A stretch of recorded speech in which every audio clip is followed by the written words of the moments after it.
Hola, muchísimas gracias a todos. Bienvenidos a una nueva reunión del Comité de Sostenibilidad. Esta tarde hablando de un tema súper interesante y relevante para todos los que estamos en este mundo de la sostenibilidad y la responsabilidad social corporativa y sobre todo acompañando a nuestras respectivas empresas en todo este proceso de generar valor, sobre todo reputacional. Esta tarde vamos a estar conversando sobre comunicación en la era de la interconexión, propósito, transparencia y acción, un tema sumamente relevante en este momento en que las empresas enfrentan crecientes expectativas por parte de sus grupos de interés. Y es que la forma en que comunicamos nuestros propósitos y la sostenibilidad se hace más crítica que nunca. Estaremos abordando cómo generar confianza a través de la comunicación auténtica, estratégica y basada en la acción, de forma tal que se resulte en valor agregado para la reputación de cada una de las compañías. Nos acompañan invitados de lujo. Está con nosotros Patricia Mirallés, quien es Head de Gestión de Riesgos y Manejo de Crisis y gerente senior de consultoría de Comunica Latam. Patricia es consultora con más de 15 años de experiencia en estrategia de gestión de riesgo, manejo de crisis, asuntos públicos, continuidad de negocios, engagement de stakeholders y comunicación interna en Latinoamérica. Es licenciada en comunicación social con especialización en publicidad y un diplomado en gerencia estratégica, con profundización en gestión de crisis y proyectos dinámicos. Ha trabajado en diversos sectores económicos en Panamá, Venezuela y República Dominicana, entre otros países, y pues cuenta con toda la experiencia para conversar sobre el tema que vamos a estar tratando hoy. También está con nosotros Guillermo Tejada, quien es Head de PR, Digital and Marketing Communications en Comunica Latam. Guillermo tiene más de 20 años de experiencia en consultoría, en comunicación estratégica, relaciones públicas, marketing y ha liderado proyectos de posicionamiento, awareness y fortalecimiento de reputación para marcas de empresas y figuras públicas. Es egresado de la carrera de comunicación social de la USMA, cuenta con un diplomado en administración de empresas y actualmente cursa una maestría en marketing digital. Guillermo tiene experiencia multisectorial, lo que le ha permitido diseñar estrategias de comunicación adaptadas a los desafíos específicos de cada industria y en los últimos años se ha volcado hacia la incorporación de datos y análisis para diseñar estrategias de comunicación más asertivas, efectivas y orientadas a resultados. Guillermo, Patricia, bienvenidos al Comité de Sostenibilidad de AmCham. Les dejo la palabra y siéntanse pues en libertad de compartir con todos los que estamos acá toda esa información que tienen para nosotros. A los participantes les vamos a pedir que por favor nos vayan compartiendo sus preguntas en el chat para que al final podamos entonces entregárselas a Guillermo y Patricia y que nos puedan ahí ir contestando cualquier duda o pregunta que pueda surgir. Adelante. Muchas gracias, Marta. Y bueno, gracias a todos por acompañarnos hoy en este espacio de reflexión sobre las tendencias que estamos viendo en el mundo de la comunicación corporativa, ¿no? Como ya nos presentó Marta, Patricia y Guille, y somos parte de la firma Comunica. Comunica es una firma latinoamericana especializada en estrategia, comunicación y sostenibilidad. Trabajamos en múltiples países de Latinoamérica y somos una B Corp, de lo que estamos muy orgullosos, ¿no? Trabajamos con clientes de diferentes sectores, privado, público, multilaterales, apoyando temas de fortalecimiento de posicionamiento y reputación, toda la parte de gestión de riesgos y apoyar a nuestros clientes a lograr sus objetivos con un enfoque de sostenibilidad, ¿no? Tenemos 7 áreas de especialización y si quieres, Guille, podemos ir compartiendo la pantalla un poco para que vean y conozcan Comunica. Y hoy nos vamos a enfocar en 2 de nuestras áreas importantes de especialización, ¿no? Comunicación, marketing digital y marketing communications, pero también sostenibilidad e impacto, ¿no?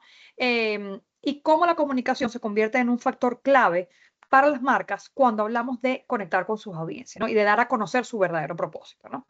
Y el informe que queremos compartir el día de hoy es una herramienta estratégica, ¿verdad?, que nos permite identificar esos cambios estructurales que están ocurriendo en este momento, en la forma en que las marcas se pueden relacionar con sus audiencias, cómo tienen que construir confianza y cómo gestionan su reputación en un ambiente tan cambiante, ¿no?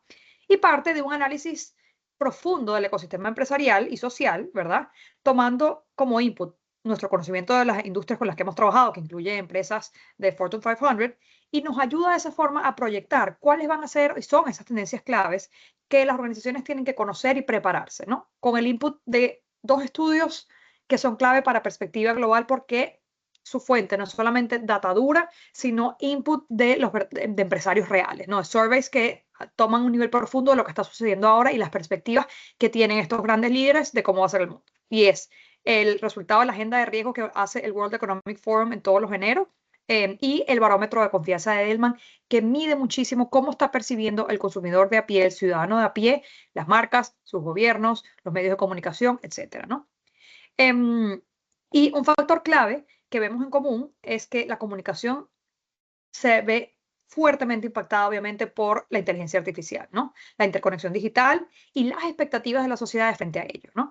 Y, sin embargo, obviamente, este avance y maravilla que puede ser la inteligencia artificial, ¿verdad? Se convierte en un reto importantísimo para las marcas. ¿Cómo preservar eso que te hace diferente, tu autenticidad, ¿no? En un mundo cada vez más automatizado, donde hasta las personas individuales tienen su propio AI, donde interactúo con ciertas plataformas y no estoy segura si estoy hablando con un humano o no, el factor humano, ese toque real, se convierte en algo clave, ¿no? Y hoy la cantidad diría, sutiles diferencias o identificaciones que empezamos a ver cuando un contenido ya está creado por AI, ¿no? Y desde las alertas que vemos en redes sociales de cosas divertidas, de que un speaker o un ejecutivo en una grabación está leyendo algo de AI, incluso dice la palabra de, ¿puedo configurarte algo más si me das más información? Algo que es muy obvio que lo hizo AI y ni siquiera borró lo más evidente.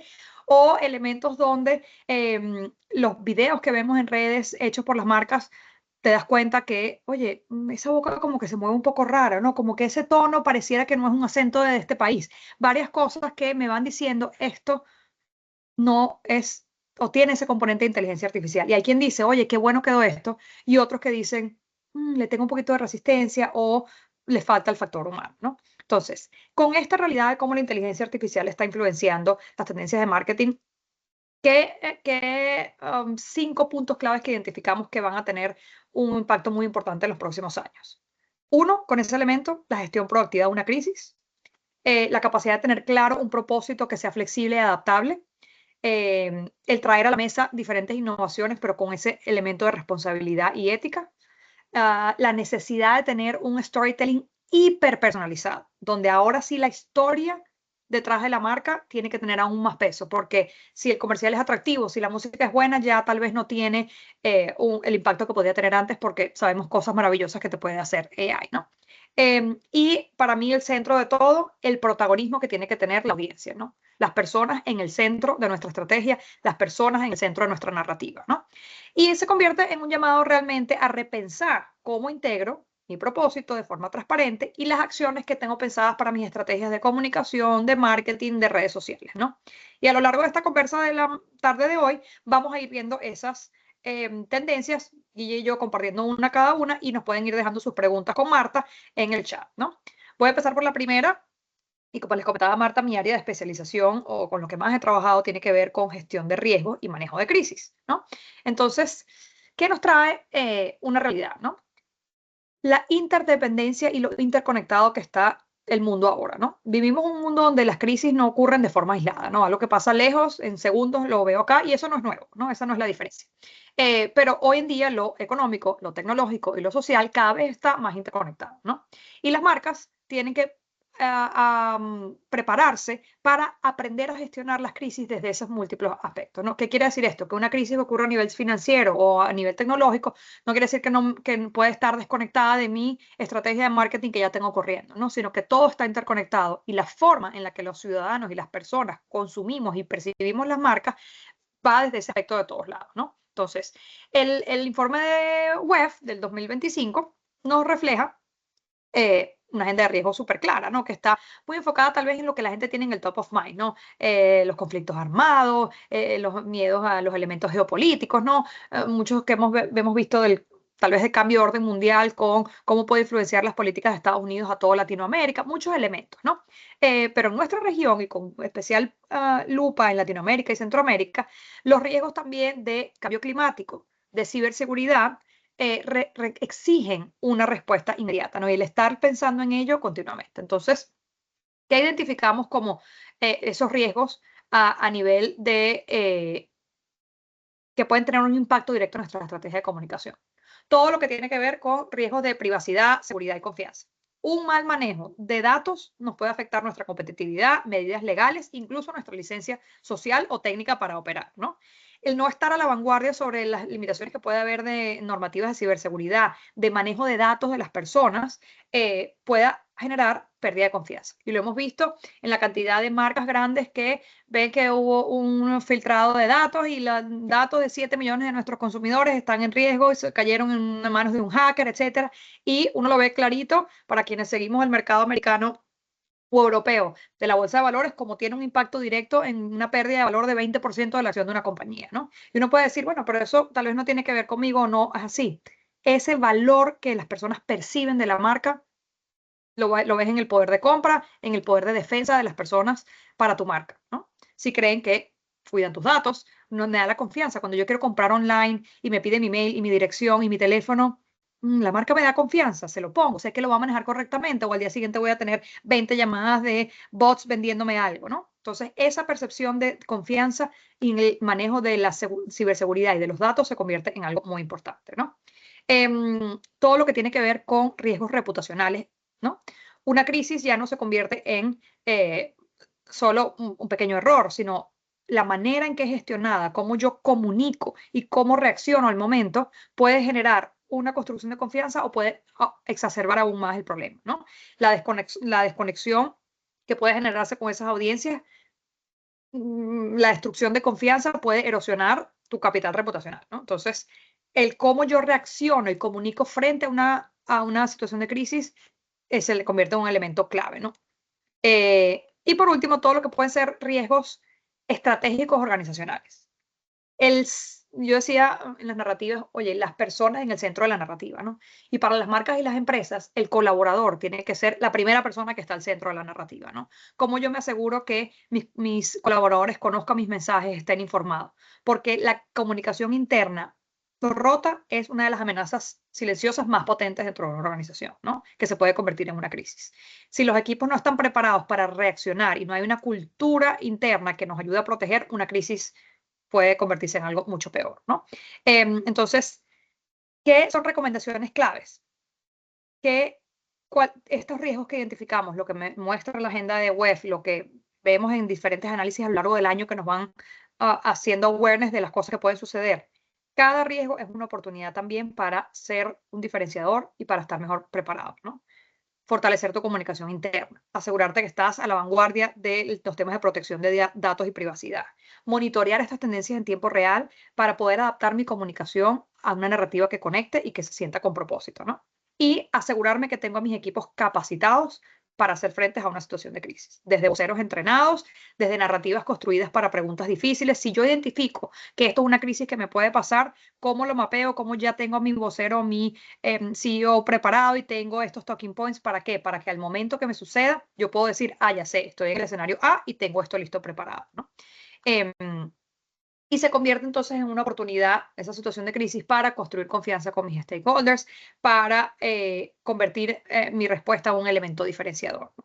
Entonces, la preparación es clave para entender qué elementos del entorno pueden afectar mi operación y cómo lo mapeo con anticipación, las conozco, me preparo y en función tengo una comunicación resiliente para ello, con mensajes, con voceros entrenados y con relaciones construidas, ¿no? Yo siempre digo que la reputación o ese capital relacional humano es como una cuenta de ahorro, ¿no? Donde yo fui construyendo poco a poco y tengo una buena relación y al momento que ocurre una crisis, tengo que sacar esa cuenta de ahorro, ¿no? Entonces tengo que asegurarme que en este momento que puedo prever qué es lo que puede suceder, tengo los elementos suficientes para construir relaciones de valor y de confianza con mis stakeholders y poder hacer frente a ello cuando estemos preparados. Entonces, la preparación en este primer elemento es riesgos y una gestión proactiva y preventiva ante una crisis.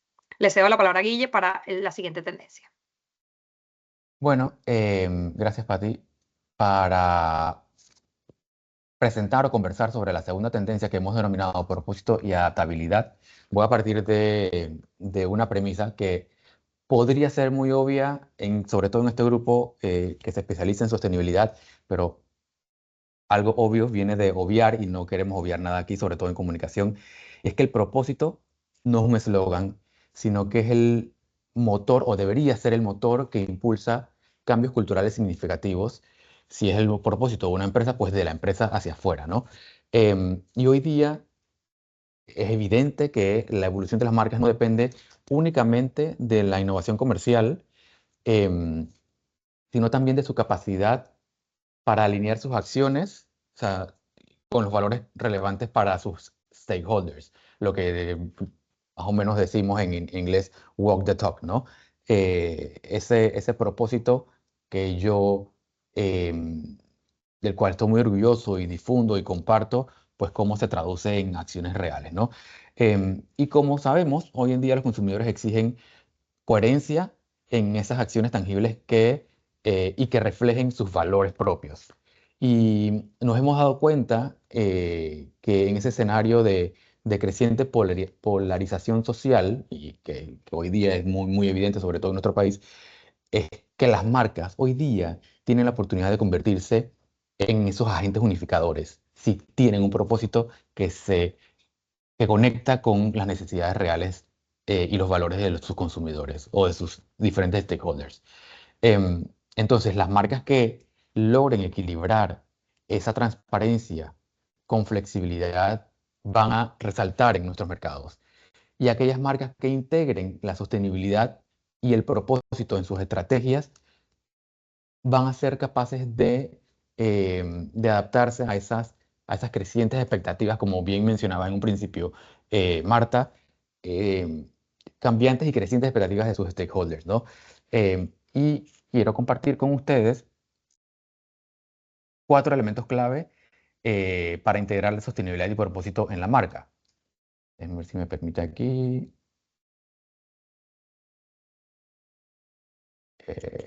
Perdón. Ajá, aquí están. Pues, número 1, coherencia.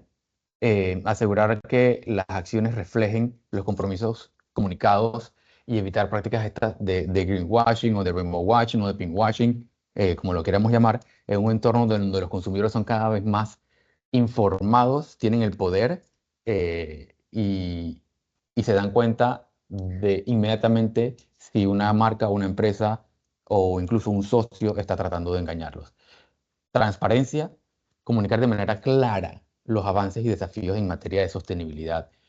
A veces, y esto nos lo hemos encontrado mucho con nuestros clientes, que tienen una estrategia de sostenibilidad maravillosa, que hacen acciones espectaculares de impacto, pero a la hora de comunicarlas se encuentran con diferentes retos, tanto internos como externos. Y es eh, el encontrar ese balance entre hacer y comunicarlo es clave para conectar el propósito con las expectativas de nuestra audiencia.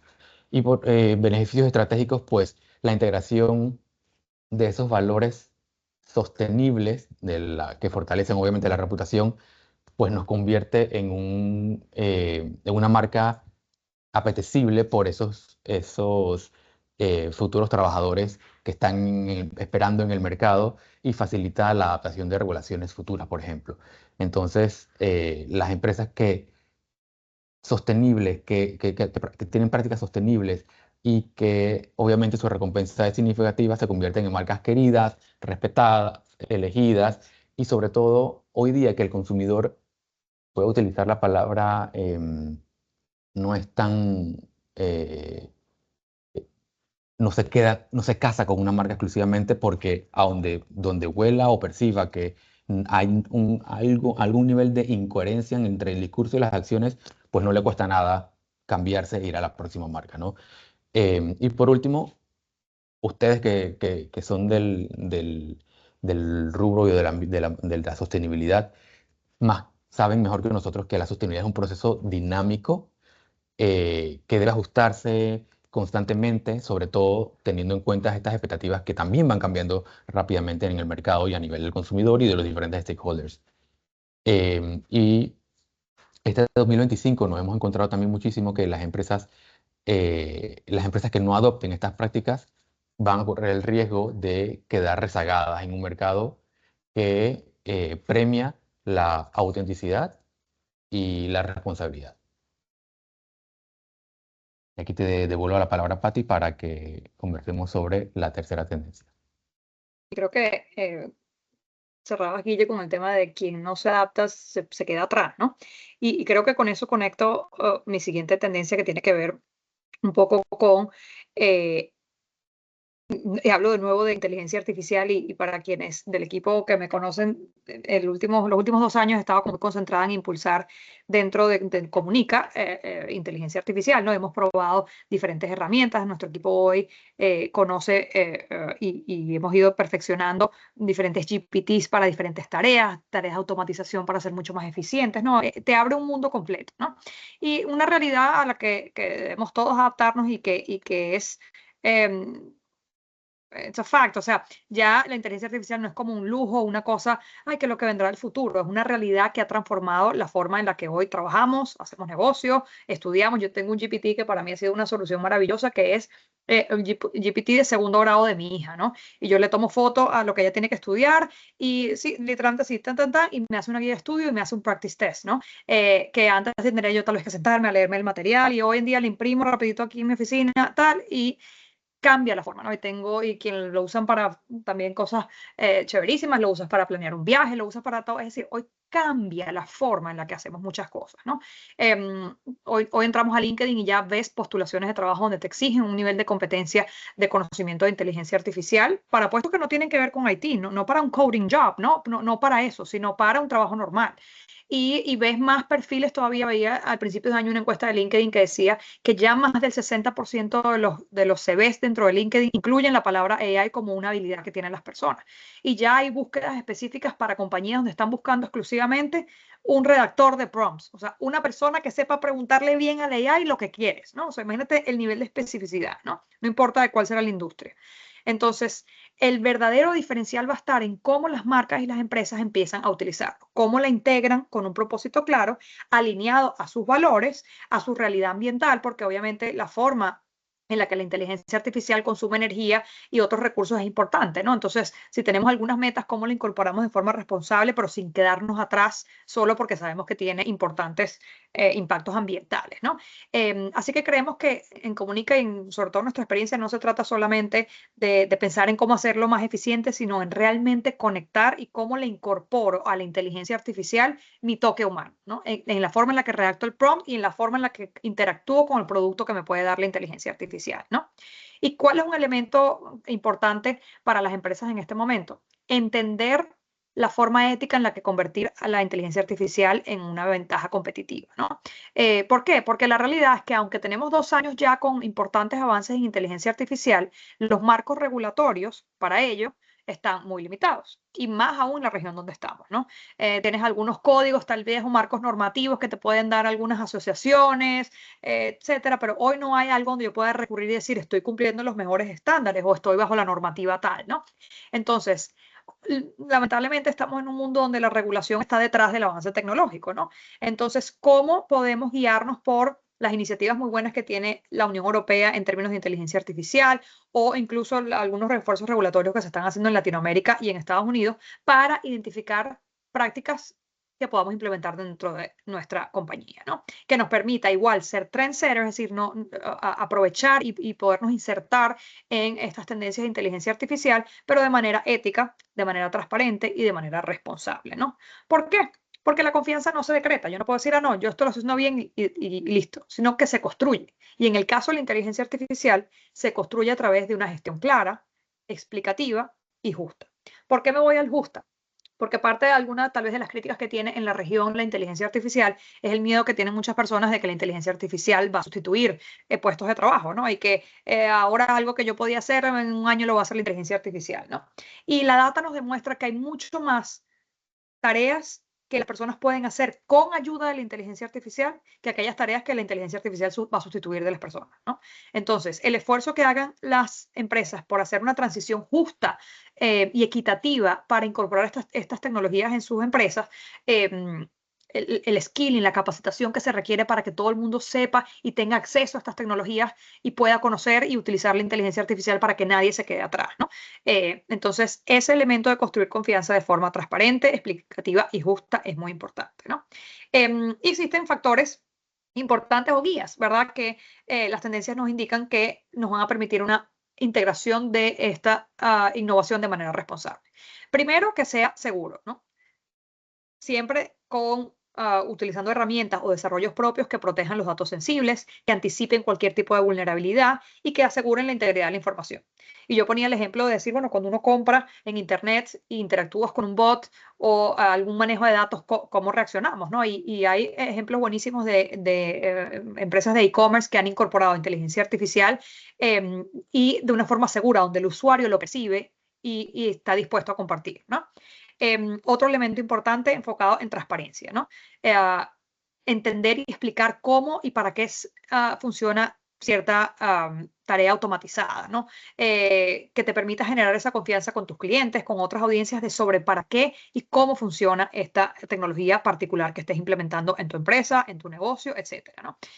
Nosotros tenemos una fuerte experiencia en el sector energía y trabajamos con compañías a nivel global que tienen innovaciones importantes en tareas robotizadas de instalación de paneles solares, por ejemplo. Y eso a veces puede generar aprensión en miembros comunitarios. ¿Cómo nos aseguramos que la gente conozca la tecnología, que sepa que es segura y hacer ese esfuerzo de comunicación importante con tus stakeholders para transmitir la maravilla de tu innovación, lo que representa para tu industria y de la forma en que es segura y sostenible, ¿no? Y el tema sostenibilidad es un elemento importante porque sabemos y conocemos que obviamente la inteligencia artificial y su implementación a nivel de innovación tiene unos retos a nivel de perspectiva energética, ¿no? El World Economic Forum nos mostraba el incremento exponencial que va a haber de demanda de energía eléctrica para suplir la demanda de la inteligencia artificial en los próximos años, ¿no? Entonces, el poder innovar sin que eso se convierta en un estrés para el sistema energético del país donde operas, etcétera, es importante, ¿no? Entonces, ahí simplemente pensar siempre en cómo comunicamos los beneficios de la inteligencia artificial que estamos incorporando, de la innovación responsable, ¿no? Y otro elemento súper importante en términos de innovación responsable con inteligencia artificial, y es sobre todo esto a nivel de comunicación, tiene que ver con los sesgos, ¿no? Asegurar que esa innovación, esa herramienta que estoy desarrollando, sea inclusiva, apunte a la equidad, ¿verdad? Porque la realidad es que la inteligencia artificial va a ser tan buena como su programación, ¿no? Y la programación siempre va a venir con un aspecto humano, ¿no? Y y uno lo pueden hacer en un ejercicio que a mí me encanta que hicimos a finales del año pasado, ¿no? En el que le preguntamos a ChatGPT, para hacerlo genérico, su plataforma de DALL-E que genera imágenes, que me diera unas fotos, ¿verdad? De ciertas profesiones, ¿no? Y las hice genéricas sin género, ¿no? O sea, me aseguré que todo mi prompt estuviera neutro a nivel de género. Le pedí que me mostrara una maestra, o un abogado, un médico, una enfermera, una señora de limpieza, etcétera, ¿no? Y el resultado es lo que uno esperaría tal vez de una inteligencia artificial, ¿no? Muy genérico. El abogado era un hombre alto, blanco, en traje. Todas las profesiones de limpieza, maestra o enfermera eran mujeres.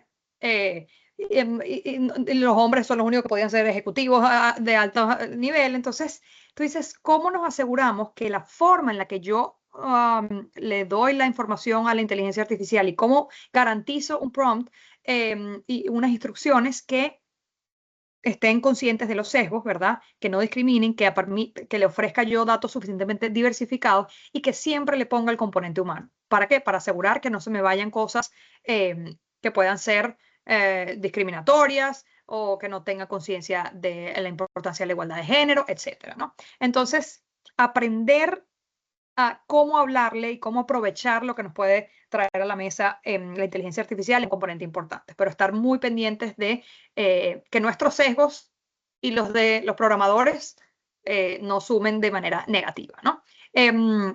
Y como último, para el foco de la innovación es entender que las empresas tienen increíble oportunidad de ser early adopters, ¿no? En la región convertirse en pioneros en la integración de inteligencia artificial de forma responsable para liderar desde la innovación que genera confianza, ¿no?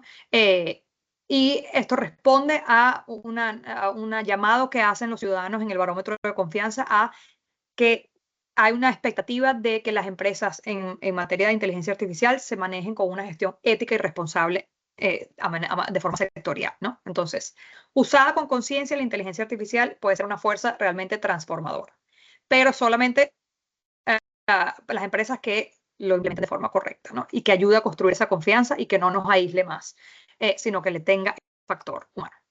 Le paso la palabra a Guille de nuevo. Gracias, Patti.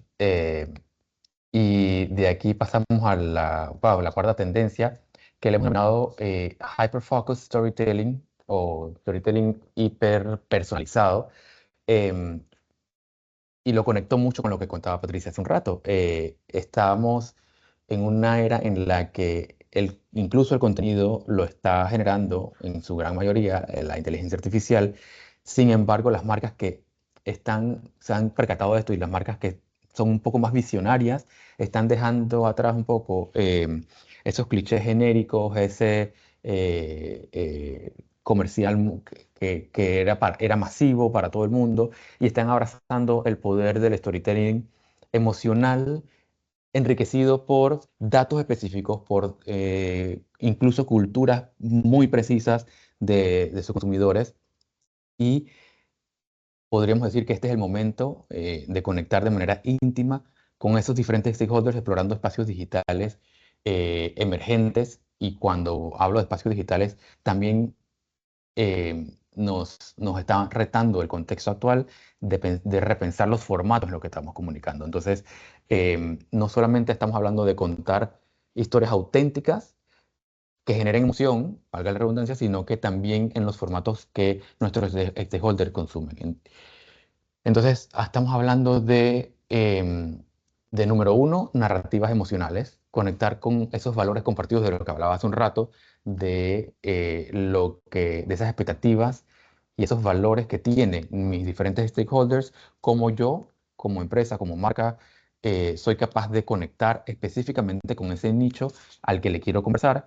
Y algo que nos hemos dado cuenta que este 2025 las marcas deberán ir más allá de contar únicamente historias interesantes, porque tendrán que construir narrativas auténticas que reflejen esos valores de los que estamos hablando. Número dos, ser capaces de, con ayuda de la inteligencia artificial, obviamente dándole la información adecuada, adaptar nuestra narrativa corporativa o personal o de la marca a microhistorias. ¿A qué me refiero con microhistorias? Si yo tengo una narrativa corporativa macro, paraguas, yo debo ser capaz de identificar las necesidades, cómo habla, qué necesita, cuáles son los valores de las diferentes stakeholders, llámese gremios, gobierno, consumidor, clientes, you name it, y ser capaz de contarle a cada uno con microhistorias lo que ese stakeholder está queriendo escuchar para poder que conecte con lo que yo tengo que contar, ¿no?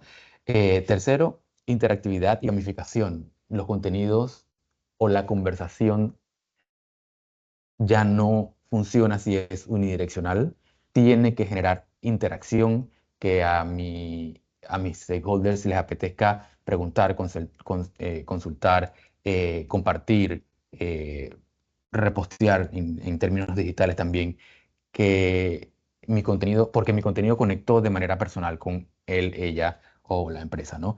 Y por último, cuarto, sí, el AI está siendo aplicado a la generación de contenido, pero también al análisis de datos en tiempo real para que ese contenido sea lo más personalizado posible a ese stakeholder, ¿no?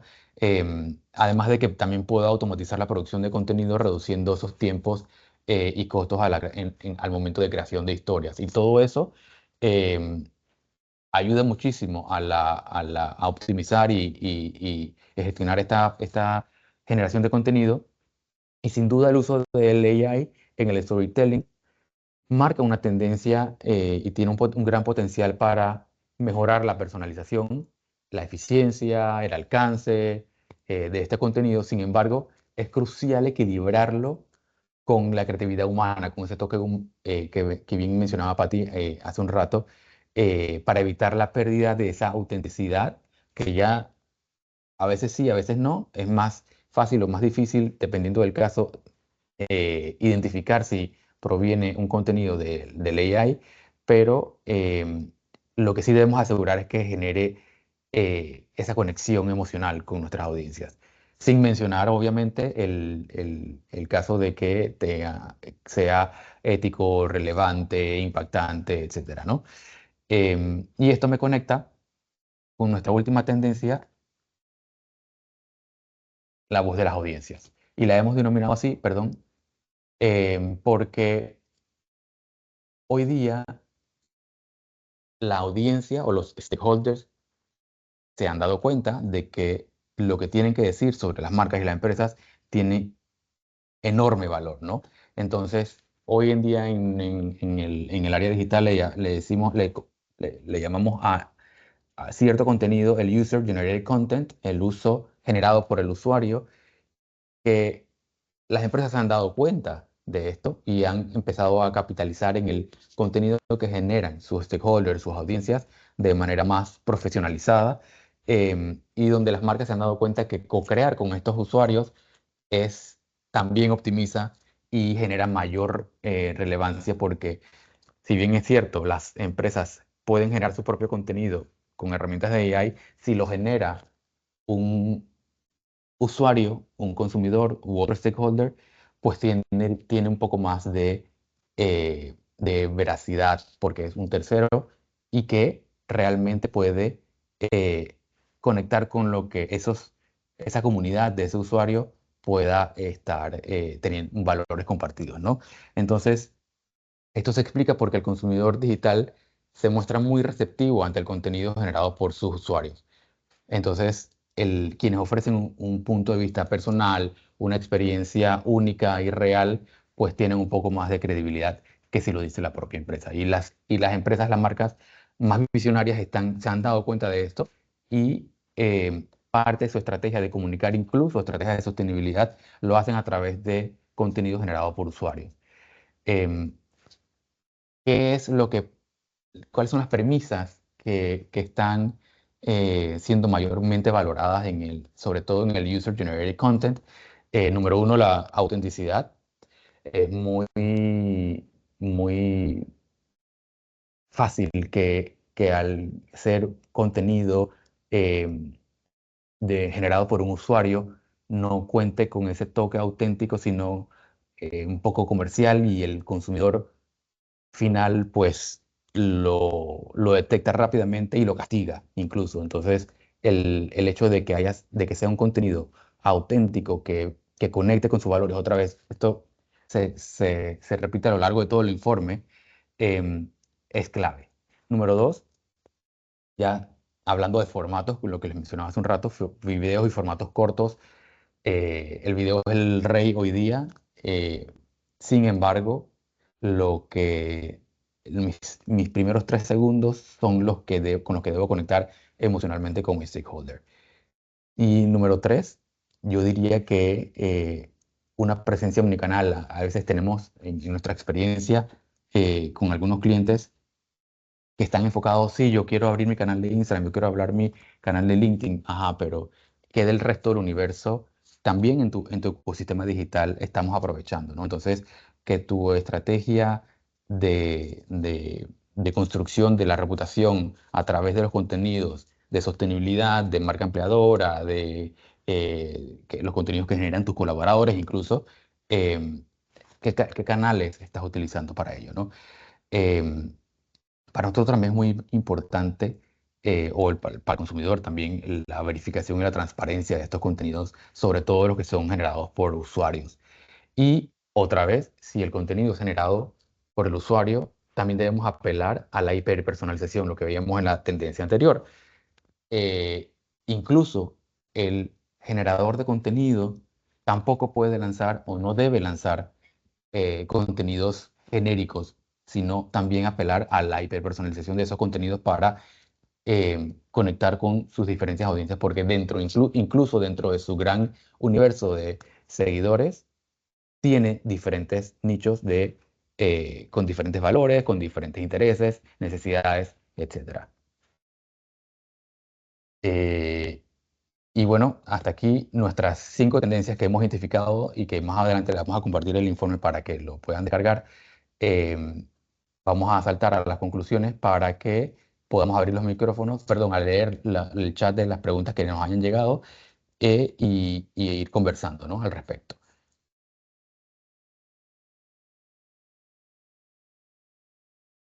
Y voy a abordar las primeras, y creo que un elemento importante es que nos puede costar tal vez cuando veíamos las tendencias de este año, decimos, oye, tampoco queremos que la gente perciba todo riesgoso, todo negativo, todo crisis, ¿no?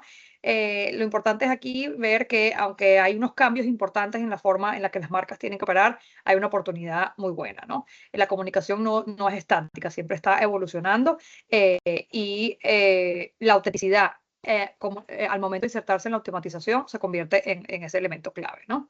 El segundo elemento tiene que ver con esa comunicación proactiva, ¿no? Donde la capacidad de anticiparse a las crisis y alinear tus acciones, tu narrativa, tus estrategias a nivel de comunicación con los valores y las expectativas de tus stakeholders ayuda a fortalecer esa reputación que se necesita al momento de una crisis, ¿no? Y a no tenerle miedo a la entrada de la inteligencia artificial, es decir, a veces, y sobre todo a nivel de las empresas, se convierte en más difícil no poder movilizar o implementar algo, ¿no? Porque es costoso, porque para usarlo a nivel empresarial tienes que invertir en la plataforma, no puedes utilizar las versiones pagas, tendrás que capacitar, etcétera, ¿no? Y a veces puede la empresa ir mucho más lento que sus colaboradores que quieren utilizar, automatizar una tarea o que quieren hacer algo creativo utilizando inteligencia artificial, pero compliance no me lo permite, legal me lo revisó y me dijo que no, muchas cosas que pueden suceder, ¿no? Entonces, ¿cómo nos convertimos en early adopters y cómo dentro de cada uno dentro de nuestros puestos en las empresas impulsamos una incorporación de inteligencia artificial ética y transparente, pero que permita realmente generar confianza con nuestros públicos, pero estar en la innovación, ¿no? Y en cuanto Y al storytelling hiperpersonalizado que conversábamos, sí, como conclusión, creo que las empresas, las marcas deben ser capaces hoy día de, ok, ya tenemos una narrativa corporativa bien robusta, debemos ser capaces, y si es necesario, la ayuda del AI va a ser muy importante, de bajar esa narrativa a diferentes relatos según el stakeholder al que estoy hablando, al formato al que tengo que comunicar, el momento en el que lo voy a comunicar. Y es esta flexibilidad lo que nos va a permitir generar esa conexión emocional que estamos buscando con cada uno de los diferentes stakeholders. Y por último, el consumidor como protagonista ya es una tendencia evidente que marcas se están despojando de ser ellos los protagonistas y los líderes de la conversación para poder darle ese protagonismo a los usuarios y que generen ese contenido de valor que conectan con el universo de sus seguidores y generar ese engagement en un ecosistema digital que realmente está buscando eso, es que los contenidos y la conversación sea cada vez más genuina en un entorno cada vez más digitalizado y liderado por la inteligencia artificial. Y bien, aquí tienen el QR code donde pueden descargar el informe completo. Está disponible de manera gratuita para todos los que nos acompañan en esta sesión. Em, y nada, estamos abiertos. Marta, si nos ayuda, si hay alguna pregunta, duda, sugerencia en el chat. Súper, muchas gracias Patricia y Guille. Ahí, antes de empezar con las preguntas que hay en el chat, Fede, no sé si es posible que el informe se pueda compartir tal vez con los miembros de los que están acá o con los miembros de AmCham que hayan autorizado pues que se les comparta información. Creo que sería un contenido interesante. Perfecto. Si Que necesitan que se lo envíen en PDF, se lo enviemos nosotros a ustedes en PDF, también es el informe suyo. Perfecto, muchísimas gracias, Guille y Patricia. Acá les cuento, hay una pregunta, la leo rapidito, dice, sabiendo que la inteligencia artificial responde según el pool de conocimiento y valores éticos disponibles de la sociedad actual, y dependencia de sus programadores, y dado que la sociedad actual refleja grandes rasgos de corrupción en conflicto con los valores humanos, ¿cómo ven el reto de salvaguardar ética y valor de respuesta robusta ante la dependencia escalonada de IA en las condiciones actuales de la sociedad? Fíjate, y buenísima pregunta porque el reto de adoptar tiene dos caminos, ¿no? O me integro a las inteligencias y a las herramientas que han desarrollado otros, o las compañías desarrollan sus inteligencias artificiales propias, ¿no? Entonces, ¿qué elementos o estrategias pueden ayudar en eso? Primero, una autorregulación, ¿no? Guiarme por los marcos generales que hay y estar simplemente siempre haciendo auditoría de cómo estamos implementando internamente, ¿no? Tener un comité de ética para ese tipo de cosas, para asegurar que la forma en la que estamos desarrollando o usando AI siga nuestros principios éticos y sólidos, ¿no? Otro elemento importante es la diversidad de los datos que le damos a la herramienta para entrenar, ¿no? Desde si la está desarrollando internamente la compañía, que tome el input de todas las personas de todos los sectores que participen, diferentes stakeholders, que esté pensada desde las aristas del cliente, del proveedor, de la comunidad. ¿Para qué? Para que sea diverso el input que toma, ¿no? Y, por ejemplo, si estamos trabajando con inteligencias artificiales que ya existen, como usando ChatGPT, el valor, por ejemplo, de crear tu propio GPT, ¿no? Quienes lo han hecho, ChatGPT tiene una función en la que tú le das la información que puede utilizar para responder, ¿no? Entonces tú le otorgas el conocimiento, le puedes subir los mensajes claves de tu compañía, le subes tu código de ética y tal, y le circunscribes los parámetros para operar a ese GPT a lo que tú quieres que, no todo lo que se va a encontrar en Internet, ¿no? Entonces, la forma en la que le damos los parámetros nos puede ayudar a atajar esos sesgos, esos antivalores, etcétera, que puede haber ahí, ¿no? Y más a nivel de perspectiva global, la importancia de la colaboración multisectorial, ¿no? Y el rol de plataformas como Anchama, aquí, y pongo el ejemplo, hago la cuña, es importante, ¿no? Donde compartir mejores prácticas, asegurar que hayan capacitaciones a nivel sectorial y cooperación entre las empresas, las asociaciones, sociedad civil, los gobiernos, para asegurar que hayan unos marcos, así sea estándares o éticos, que permita una implementación uniforme y positiva de la inteligencia artificial. Ahí tal vez yo agregaría, y ojo, no siendo yo la más experta en temas de inteligencia artificial, pero un poquito en línea con la duda, porque alguna vez también la tuve, sobre todo por los temas de sesgos y demás. Algo que a mí personalmente me ha funcionado o que trato de hacer, porque tal cual como mencionas, todas las inteligencias artificiales están creadas por un ser humano, por un programador que tiene sus propios sesgos. Entonces, cuando yo trato de buscar o ver opiniones o información más objetiva, yo le pongo el mismo prompt a diferentes IA a ver qué respuesta me trae. Y me he encontrado sorpresas. O sea, hay algunas que no tienen definitivamente información y hay unas que te genera un montón de datos que la otra no tiene. Entonces ahí te vas dando cuenta de cómo los sesgos sí pueden influenciar una respuesta en la otra. Personalmente lo hago más es como porque usualmente yo trato de buscar una respuesta objetiva a un tema, entonces eso me da visibilidad de diferentes puntos de vista y yo poder tener como mis propias conclusiones. Entonces creo que ese pudiera ser, lo comparto porque me parece que tal vez pudiera ser otra forma como de abordar los temas, estos temas éticos y sobre todo tener uno un poco la certeza de que en lo posible esas opiniones que se generen sean lo más transparentes posibles. Acá hay otra pregunta que es mía. ¿Qué sectores o industrias están liderando la adopción de estas tendencias y cuáles van más rezagados?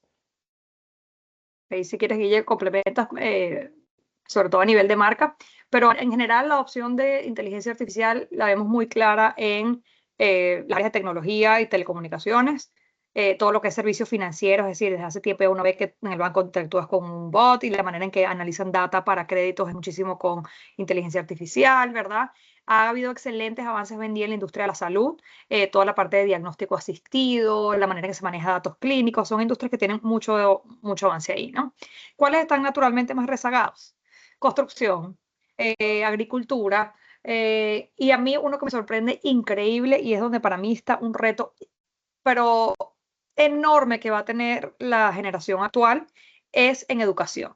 Educación se mantiene aún súper rezagado, ¿no? O sea, las universidades a nivel global están invirtiendo en cómo detectar AI para que no lo uses, ¿no? En vez de lo contrario, cómo incorporarlo a la práctica porque ese va a ser el futuro, ¿no? Y estaba la semana pasada en un evento donde hablaban de las innovaciones o el reskilling requerido a empleados, y estaba mucho el tema generacional de personas mayores de 50 que tienen que adaptarse al uso de inteligencia artificial, ¿no? Y una de las personas hacía la pregunta, decía, es que mi hija está tengo una hija en bachillerato, en high school, y una en la universidad, y las dos les tienen en su plataforma prohibido el uso de inteligencia artificial. Y mi hija mayor, la que está en college, me dice, pero ¿qué sentido tiene si en un año me lo están pidiendo para usarlo en el mundo laboral, ¿no? Entonces, educación es el que está más rezagado desde la capacidad de los profesores de poder integrarlo y de saber usarlos ellos mismos, y luego de que existan formas para integrarlo que no afecte el modelo de aprendizaje, sino que se convierta en una herramienta que potencie, ¿no? Que no te encuentres con un copy-paste de ChatGPT, pero que permita entender cómo es una herramienta para investigar, cómo es una herramienta para análisis, cómo es una herramienta para ideas creativas, siempre igualito que con las empresas, con el factor humano. Entonces, más retador para mí me parece educación, que está súper lento en poder incorporar. Yo ahí incluiría en que las que están avanzadas, también consumo masivo, retail y distribución, em, se están utilizando sobre todo en distribución, inteligencia artificial para identificar ruta, transporte, todo este tipo de logística. Creo que también tiene interesantes avances en el uso de AI. Y Patti mencionó a construcción e infraestructura como una de las más rezagadas, pero debo aplaudir la iniciativa de AmCham y la Comisión de Construcción también, que hace poquito tuvo un conversatorio con un especialista de ahí. Yo fui presencialmente allá y la verdad es que sí, conocía muchas de las herramientas porque yo trabajo en otro sector. Sin embargo, varias de las que el experto presentó no las desconocía, pero aplaudo el hecho de que estaban sentados en la mesa especialistas del sector construcción educándose sobre el uso de inteligencia artificial. Y yo creo que es ahí el reto, ¿no? Abrazar la inteligencia artificial, no tenerle miedo, sobre todo las generaciones los X para arriba, le tienen un poco de aprensión o miedo. Creo que el reto está ahí en entenderlas y abrazarlas y que sean parte de nuestro día a día, ¿no? Buenísimo, muchísimas gracias a ambos. Por acá hay más preguntitas. Dice, en proyectos con alto perfil público, ¿cómo equilibrar narrativas de propósito y sostenibilidad reales y concretas sin que se perciban como campañas de marketing verde, especialmente en contextos donde hay una fuerte vigilancia social y ambiental? Buenísima pregunta. Fíjate, ahí la clave es algo que me decía Guille, importante, walk the talk, ¿no? Y aquí siento que tiene que ser a la inversa, ¿no? O sea, lo importante aquí no es comunicar lo que uno quiere hacer, sino comunicar lo que estamos haciendo, ¿no? O sea, donde tengamos evidencia concreta, ¿no? Y eso a veces puede ser que nos trazamos planes muy a largo plazo y queremos empezar allá a comunicarlo sin decir que esto es una transición, que tenemos un plan para lograrlo, etcétera, ¿no? Otro elemento importante que ayuda muchísimo para evitar esa percepción de greenwashing es la validación de terceros, ¿no? Tener un buen informe de sostenibilidad con data dura, con participar en procesos de certificaciones como lo es B Corp, como puedes hacer un estudio de análisis de materialidad, a participar en estándares como Global Compact o GRI, cualquiera de estos que me permite pasarme el acid test, el test de ácido de las cosas que estamos haciendo, y tener una herramienta para comunicar y decir, este fue el resultado, y comunicar nuestros informes de sostenibilidad con data dura para hacerlo, ¿no? Y aquí el elemento clave para esa data dura es la medición, ¿no? Cómo llevo un track record de las cosas que hemos hecho con data, evidencia, levantar testimoniales para poder usarlo de soporte en esas campañas que menciona Mónica, ¿no? Y el tercer elemento creo que tiene que ver mucho con la voz auténtica, ¿no? La narrativa tiene que conectar con mi industria, mis clientes, utilizar la voz de mis colaboradores para que suene genuino, ¿no? O sea, creo que más allá de contar con la data, medirla, la manera en la que me comunico con mi voz auténtica también hace más difícil a los otros rechazar una narrativa, con verlo como greenwashing cuando suena genuinamente auténtico, cuando está contado por mis colaboradores, ¿no? Por ejemplo.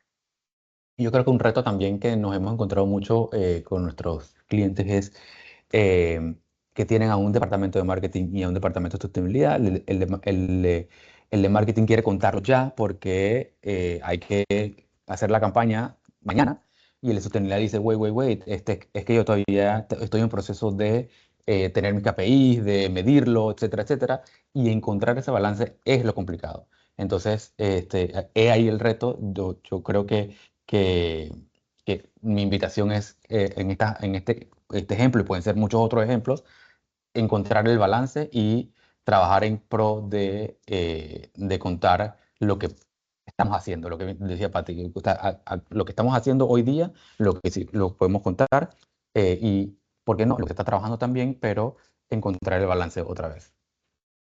Buenísimo, y yo me reía porque lo que decía Guille es tal cual, lo vivimos en el día a día. A ver, acá hay otra pregunta, dice muchas gracias, interesante la reflexión. Me queda una duda, ¿cómo incorporar AI en todos los procesos de manera sostenible cuando estamos conscientes de su impacto ambiental? Que va alineado con el tema de toda la utilización de energía que implica cada vez. Totalmente. Y Ujú. María Eugenia tiene un punto súper importante, ¿no? Y es cómo logramos como la optimización del uso de AI, ¿no? Y hoy leía una data nuevecita que salió esta mañana que decía que cada vez que le decimos a la AI gracias o por favor, estamos como que perdiendo energía y agua, ¿no? Entonces creo que aquí la tarea es tratar de priorizar modelos y usos que sean ligeros y eficientes, ¿no? Y eso va desde pensar bien el prompt, porque recuerda que esto es por carácter prácticamente que funciona, y no toda solución requiere un modelo de alta complejidad, ¿no? Y para quienes utilizan ChatGPT, han visto que hay un modelo que es como más inteligente, el 4, el 4.1, el mini, etcétera. Cada uno tiene nivel de complejidad o razonamiento si lo lleváramos a cabo distinto, ¿no? Entonces, y eso es espejo o replica igual en el tipo de soluciones que vamos a buscar contratar a productores de inteligencia artificial más grandes, ¿no? Entonces, busquemos aquello que se adapta a lo que necesitamos. Si es una tarea sencilla que quiero automatizar, existen modelos que consumen menos energía, y asegurarnos que, ¿sabes? Obviamente, sobre todo a nivel corporativo, que todo lo que estemos trabajando esté en la nube y en proveedores de la nube que tienen o que operan base a energía renovable, ¿no? Como tiene Google Cloud, como algunos de Amazon Web Services, y buscar y estar conscientes de ello. Sin embargo, obviamente, sobre todo en Latinoamérica, tenemos varios retos en ese elemento. La región en Centroamérica estamos súper bien en términos de uso de energía renovable, pero simplemente es un tema de estar consciente, de tratar de apuntar infraestructura verde cuando tienes la oportunidad, o tal vez preguntar. Y un otro elemento que se suma a todos los otros impactos que tenemos como empresas es medirlo, ¿no? Estar conscientes de que hay que empezar a medirlo, calcular y reparar y reportar esa huella y ir tomando decisiones informadas a medida de ello, ¿no? Es un reto, lo va a seguir siendo, y a medida que, no sé si el año pasado, si lo vieron, que una de las como AIs más prometedoras es una trabajada en China que consumía la mitad de energía que consume las de OpenAI, ¿no? Entonces, siento que esto es algo que vamos a ir viendo cómo evoluciona. Definitivamente el consumo es importante, pero cada vez son modelos más eficientes también en términos de consumo de energía. Y creo que el punto es estar en la adopción, estar conscientes, buscar modelos ligeros, y llevar el track record como lo hacemos con todos los otros impactos que tenemos a nivel corporativo, ¿no? A veces nosotros internamente Comunica tenemos campañas importantes de ahorro de espacio, ¿no? A veces guarda un archivo que sea la última versión, o sea, a veces uno no tiene eso en la mente, ¿no? Entonces, simplemente es sumar inteligencia artificial a una más de esas cosas en las que tenemos que estar conscientes, y haciendo nuestro mejor esfuerzo para cuidar el impacto. Súper, muchas gracias, Patricia. Yo tengo una pregunta, y tal vez, bueno, creo que fue Guille el que habló de esto específicamente en la parte de storytelling hiperpersonalizado y el contenido generado directamente por los usuarios, como una clave tal vez para entre las nuevas tendencias de comunicación. Ahí tal vez mi duda es, eh, ¿cómo pueden las marcas incentivar esa participación de los usuarios o tal vez de sus comunidades sin perder el control del mensaje? O sea, y mi duda va directamente relacionada a que, ¿sabes? En esa generación de contenido además pueden salir muchas cosas. Entonces, ¿cómo la marca de alguna forma puede mantener ese equilibrio entre estoy dando un poco la libertad de que los usuarios o las comunidades que yo impacto tengan esa interacción, pero al mismo tiempo que no se pueda generar a partir de ahí algún tipo de riesgo. Claro, y siempre nos hacen esta pregunta cuando conversamos sobre el contenido generado por usuarios. Y hay varias maneras, desde compartir de salida parámetros de cómo habla la marca, cómo se comunica, qué nos dice, en qué tema se mete. eh, pero una experiencia muy, muy enriquecedora que hemos tenido con nuestros clientes es permitir esa co-creación con los generadores de contenido. Sí, yo me siento y le cuento todo esto, pero ese generador de contenido sabe mejor que nosotros incluso qué es lo que le atrae a sus seguidores. Entonces, el darle la libertad de adaptar mi narrativa corporativa al formato o al lenguaje con el que él o ella se comunica con sus seguidores o su audiencia es donde hemos visto mayor valor tanto para ese influencer o ese generador de contenido y las marcas. Entonces yo creo que un mix de ambas cosas, desde contar con parámetros bien establecidos y una co-creación también un poco libre, o sea, que la marca también se despoje un poco de ese ego corporativo que queremos que se diga así, así, así, pues para eso lanzo yo la pauta y me ahorro el generador de contenido. Pero el encontrar otra vez el balance entre ambas creo que es lo más significativo para poder que esa comunicación tenga éxito. No, buenísimo. Muchas gracias. No sé si hay más preguntas en el grupo. Creo que no. Y terminamos a tiempo. Creo que no, hay más preguntas por el momento. Igual, si alguien más tiene alguna consultita, nosotros con todo gusto se las podemos compartir a Guille y a Patricia, que seguro van a estar encantados de apoyarles. Guille, Aquí les dejo Patricia. mi correo en Mira, el chat para buenísimo. que lo tenga ahí. Sí, buenísimo. Correcto. Y dije, ya estoy copiando el tuyo también. Buenísimo. A ambos, muchísimas gracias por haber separado este espacio de sus agendas y venir al comité y compartir con nosotros toda esta información que, como les decía al principio, de mucha relevancia y actualidad en el contexto en el que estamos. A los que están conectados, como siempre, muchísimas gracias por igualmente separar el espacio y sobre todo de almuerzo para estar acá. Y escucharnos a todos, a nuestros patrocinadores en AmCham, como siempre, muchísimas gracias. A los miembros de AmCham, hasta mañana pueden entregar la cartita de aprobación o aceptación del nuevo código de ética, así que les agradecemos pues que todos la hagan llegar al equipo directamente. Muchísimas gracias a todos, nos vemos en la próxima reunión del comité y cualquier duda, preguntita, acá están los correos de Patricia, Guille y el equipo de AmCham, también les podemos apoyar. A todos, Muchas muchísimas gracias. gracias, nos vemos. Gracias a todos, saludos. Chao.